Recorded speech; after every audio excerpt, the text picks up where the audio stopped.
সুপ্রিয় দর্শক বন্ধু, আসসালামু আলাইকুম। ভালো আছেন? আলহামদুলিল্লাহ, আপনাদের দোয়ায় আমি অনেক ভালো আছি। তো আপনাদেরকে একটা নতুন ভিডিও নিয়ে আসছি।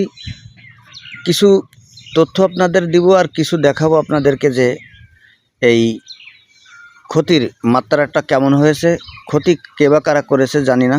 তো আমার চাচা আক্তার সেই জায়গায় দীর্ঘদিন ধরে ক্ষেত খামার করে, এই যে পুকুরের সাইডে। তো আমি একটু দেখাবো আপনাদেরকে। এই জায়গায় কিন্তু অনেক ক্ষেত আছে। এই জায়গায় যেমন কুমড়ো গাছ আছে, কদু গাছ আছে, উস্তে গাছ আছে, শসা গাছ আছে, জাল গাছ আছে, বিভিন্ন ধরনের শাকসবজি আমার এই চাচা লাগায়। তো আসলে চাচা আমার অত্যন্ত মর্মাহতভাবে দুঃখিত। দেখেন, এই দেন এই কুমড়ো গাছটা এই যে ওগুলায় রাখেছে। চাচা একটু যদি কথা বলতেন, এই যে আপনার এই যে খেতে যে আসছি আমি এই সকালবেলায়, তো দেখছি তো অনেক ক্ষতি খাসারাত হয়েছে। আসলে এই যে কুমড়ো গাছগুলোকে যে এইদিকে আসেন আরো দেখেন। তো আমি একটু দেখাই এই গাছের গোড়াটা ধরে। এই দেখেন গাছটা কত বড়। এ দেখেন, এতে কুমড়াও আছে। যদি আর একটু দেখাই নিচে দেখেন কত বড় কুমড়া আছে, দেখেছেন?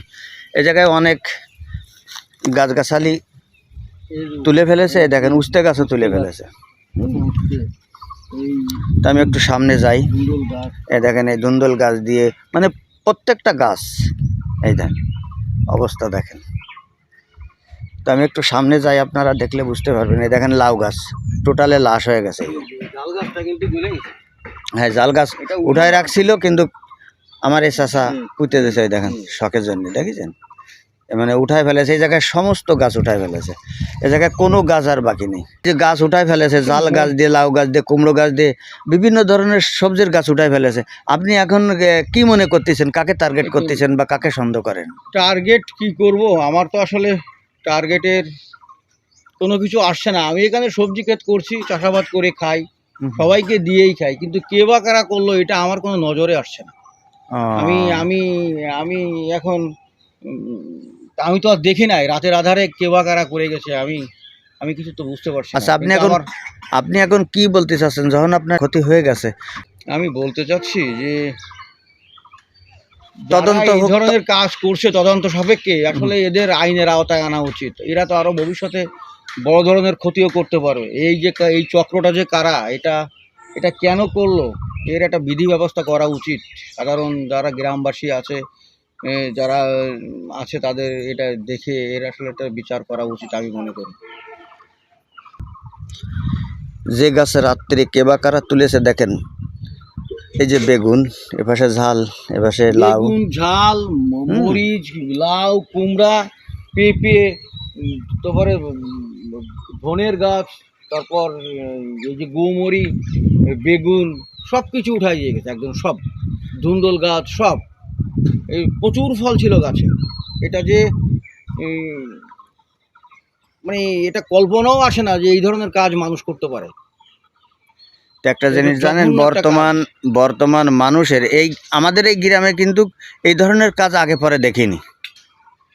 আগেও তো করছিল ওই যে ওই পাশে ওই যে করছিল। ওইটা হলো ওদের ভিতরে একটা শত্রুতাই হয়ে নিজেদের ভিতরে, কিন্তু এটা আপনার কে বা কারা করে গেছে এটা তো আপনি জানেন না। আমার যে কোনো শত্রু আছে এটা আমার মনে হয় না যে আমি কারোর ক্ষতি করেছি বা এই ধরনের একটা কাজ করবে, এমন আমার মনে আসে না। আমাদের গ্রাম এত বড় ভালো, এরকম কাজ আগে পরে কখনো দেখিনি। সেই ধরনের কোনো কিছু না, শত্রুতাই নেই। না না, আপনি কাউকে টার্গেট করেন? না না না না, আমার মনের ভিতর আসছে না কাউকে। একটা বিচার আমি চাই যে আসলে এটা কারা করলো। আজকের আমার হয়েছে, আগামীতে আরেকজনের হতে পারে।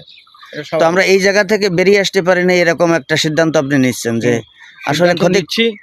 আমি এটা 6 নম্বর বাগুটিয়া ইউনিয়নের চেয়ারম্যান সাহেবের আমি দৃষ্টি আকর্ষণ করছি। উনি যদি এসে দেখে স্পটে এসে দেখে সেটা, তাই আমি আরো বেশি। দেখেন, আমি এই ফলগুলো দেখাই। এ জায়গায় তরি তরকারি যা আছে, এ জায়গায় কিন্তু ভালো একটা ক্ষেত। এই ক্ষেতটা কিন্তু এই কোনো গাছের কিন্তু গোড়া নাই। দেখেন কোনো গাছের গোড়া নাই, প্রত্যেকটা গাছ কিন্তু উপড়ে ফেলেছে, কোনো গাছের গোড়া নেই। তো দর্শক, আপনারা দেখতে পারলেন এই জায়গায় যে ক্ষতি খাসারাত হয়েছে, এইটা আপনাদের মাঝে তুলে ধরলাম যে আগামীতে যেন এই সিঙ্গাড়ি গ্রামে এই ধরনের কোনো ক্ষতি খাসারাত না হয়। আমরা কিন্তু এই ভিডিওর মাধ্যমে দৃষ্টান্তমূলক শাস্তি চাই এবং এর তদন্ত চাই। দর্শক দেখুক যে সিঙ্গাড়ি গ্রামে এই ধরনের কোনো ক্ষতি খাসারাত আদৌ যেন না হয়। তো আপনারা ভালো থাকবেন, সুস্থ থাকবেন। দোয়া রাখি এর সঠিক তদন্ত হোক, আমার চাচা সঠিক বিচারটা পাক। আসলে মর্মাহতভাবে দুঃখিত আমার এই চাচা। দীর্ঘদিন ধরে তিনি আর্মির চাকরি করতেন, এখন রিটায়ার্ডের পরে বাড়ি বসে না থেকে কিন্তু এই ধরনের যে তরি তরকারি শাকসবজি লাগিয়েছে, এ একটা আনন্দের বিষয় বা একটা খুশির বিষয়। তো সবাই ভালো থাকবেন, সুস্থ থাকবেন, দোয়া রাখি। শুভ সকাল, আসসালামু আলাইকুম।